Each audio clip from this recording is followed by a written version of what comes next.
ভগবান মানুষ রূপে এসে দেখিয়ে গেলেন যে ধর্ম কাকে বলে, কি করে রাজধর্ম পালন করা হয়, কি করে পিতৃধর্ম পালন করা হবে, কি করে স্বামী ধর্ম পালন করা হবে, এবং কি করে পত্নীকেও রাখতে হবে, এবং সন্তানদের কি করে ভালো করে মানুষ করতে হবে, যেন কোনো রকম আবার আঙ্গুলও না ওঠে। কেননা ছিল কিন্তু বাল্মীকি ঋষির আশ্রমে, এবং বাল্মীকি ঋষি কিন্তু ওনাকে নিজের পুত্রী মনে করত। কেননা জনক রাজাকে উনি বন্ধু মনে করত, যেহেতু বন্ধু অনুপস্থিতিতে আছে সেই জন্য মাতা সীতাকে উনি নিজের কন্যা বানিয়ে রেখেছিলেন এবং তার সন্তানদের এমনই শিক্ষা দিলেন।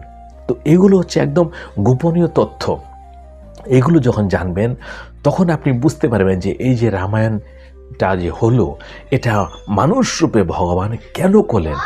ভগবান শ্রীরামচন্দ্রর কোনো ঠেকা পড়েনি যে মানুষ রূপে এসে জন্মগ্রহণ করতে এই পৃথিবীতে। কেননা উনি মানুষ রূপে জন্মগ্রহণ করে মানুষের কি কর্তব্য, কোন সময় কোন কর্তব্য কর্ম করতে হবে, এই সব কিছু বুঝিয়ে গেছে।